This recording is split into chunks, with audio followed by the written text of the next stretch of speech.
नवीन कुमार सिंह जी, वाराणसी से। राधे राधे महाराज जी। महाराज जी, जब किसी व्यक्ति के साथ कुछ अनिष्ट हो जाता है तो लोग ग्रहों को दोष देते हैं। क्या ग्रहों की दशा कर्मों के फल को प्रभावित करती है या हमारे कर्म ग्रहों की दशा से बचा सकते हैं? दोनों बातें हैं। हमारे बुरे जब कर्म आने होते हैं तो जो नक्षत्र हैं वो उस बुरी दशा को ग्रहण करके हमारे ऊपर छोड़ते हैं हमारे कर्म के अनुसार। और अगर कर्म हमारा सही है तो नक्षत्र भी सही हो जाएंगे। वो कर्म की परंपरा से चलते हैं। जैसे अब हमको बुरा समय व्यतीत करना है, बड़ा कष्ट भोगना है, तो नक्षत्र बुरी दशा में बैठ जाएंगे जाके, क्योंकि कर्म के अनुसार भोगना है। अगर हमारा सही समय आ गया है तो नक्षत्र जो है अच्छी दशा में बैठ जाएंगे। और एक दशा हम तुम्हें बताए देते हैं, यदि भगवान की शरण में हो तो 7.5 शनिचर रोज लगा रहे, कुछ नहीं उखाड़ पाएगा।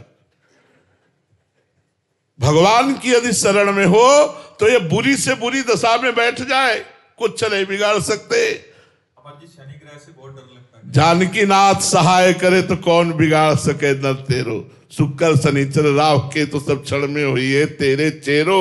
जानकी नाथ जो पे कृष्ण चरण मन अर्पित तो करी है का नवग्रह रंक। आप विचार करो, भगवान की यदि शरण में हो, भजन करते हो तो एक ग्रह नक्षत्र कुछ नहीं बिगाड़ सकते। नाम जप करो, इधर उधर मत भटकना। एक आदमी हित धाम में मिला, वो कई लोहे के छल्ले पहने थे। हमने कहा ये क्या है? बोले घोड़े की नाल के हैं। तो हमने कहा इनसे क्या होता है? बोले शनिचर का प्रभाव नहीं चढ़ेगा हमारे ऊपर। अरे वो घोड़ा तो बच नहीं पा रहा, कुंतलो मनो लद करके रोड में दौड़ रहा है, और उसकी नाल तुम पहन लोगे, वो नाल तुम्हें बचा लेगी कर्म बंधन से। अरे राधा राधा रटो, राधा राधा रटो, इधर उधर की चक्कर में मत पड़ो।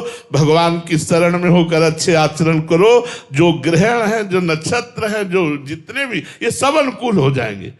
ये बुरी दशा में होने पर भी आपका मंगल करेंगे। क्योंकि आप मंगल भवन भगवान की शरण में हो। हमें तो एक ही बात समझ में आती, राधा। जहां राधा वहां कोई बाधा नहीं। जिसको 7.5 चढ़ा हो, राधा राधा रटना। अगर कुछ बिगड़ जाए तो हमें बता देना। राधा राधा राधा राधा राधा। और ऐसे चाहे कुंतलों तेल चढ़ा दो, शनि भगवान प्रसन्न होने वाले नहीं। भगवत विमुख होकर मनमानी आचरण करने वाले के ऊपर ये देवता है, ये सब नक्षत्र देवता हैं, और ये सब भगवान के पार्षद हैं। जब आप भगवान के सम्मुख हो जाओगे तो ये कृपा करने लगेंगे, ये आपका विरोध छोड़ देंगे। और जब आप भगवान से विमुख आचरण करोगे तो यही आपका विरोध करने लगेंगे, अशांति पैदा कर देंगे, विघ्न पैदा कर देंगे, विपत्ति पैदा कर देंगे। वैसे सिद्धांतिक ये है कि जब हमारा बुरी दशा आने को होती है तो हमारे जो ग्रह नक्षत्र हैं वो बुरी दशा पे बैठ जाते हैं और हमें दंड देने लगते हैं। और जब हमारी अच्छी दशा आनी होती है तो ये अच्छी दशा पे बैठ जाते हैं। पर भगवान की शरणागति में ये बुरी दशा में भी बैठे हो तो भी हमारा मंगल होगा, अमंगल नहीं हो सकता। सौरभ गुप्ता जी, राधे राधे महाराज जी। महाराज जी, मैं अमेरिका में रहता हूं। अमेरिका में ईश्वर और शिव जी की कृपा से अपार भौतिक सुख और धन की प्राप्ति है, लेकिन आपकी वाणी सुनकर हृदय वृंदावन का एक भिखारी बनना चाहता है। क्या यूएसए में रहकर भीतर से पूर्ण वैराग्य और सच्ची दीनता का भाव जिया जा सकता है? कर सकते हैं, ऐसा कर सकते हैं। अच्छे बच्चे हो, ऐसा कर सकते हो। यदि सत्संग सुनोगे, नाम जप करोगे, अपनी भारतीय संस्कृति के आचरण करोगे तो आपको जरूर जरूर वैराग्य प्राप्त होगा। भोगों में रहते हुए चक्रवर्ती सम्राट महाराज अम्बरीश महाभागवत हुए तो ऐसा नहीं है। अमेरिका में कई ऐसे शिष्य हैं जो ऐश्वर्य संपन्न है लेकिन खूब भक्ति, 8 पैर श्री जी की सेवा में लगे। तो ऐसा नहीं सकल भूमि गोपाल की आमे अटक कहा, तो कहीं भी है हम उनका भजन करेंगे। वृंदावन जड़ देश नहीं है, वृंदावन चैतन्य है। अमेरिका में चिंतन करोगे तो वृंदावन अमेरिका में दिखाई देने लगेगा, अमेरिका में दृश्य बदल जाएगा और आप अमेरिका में शरीर रहते हुए वृंदावन में रहोगे।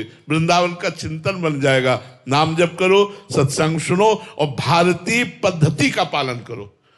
विदेशी जो कल्चर है, विदेशी जो आचरण है, उनसे बचो। अपने भारतीय संस्कृति का पालन करोगे तो वैराग्य हो जाएगा, नहीं तो भोगों से वैराग्य होना बड़ा कठिन है।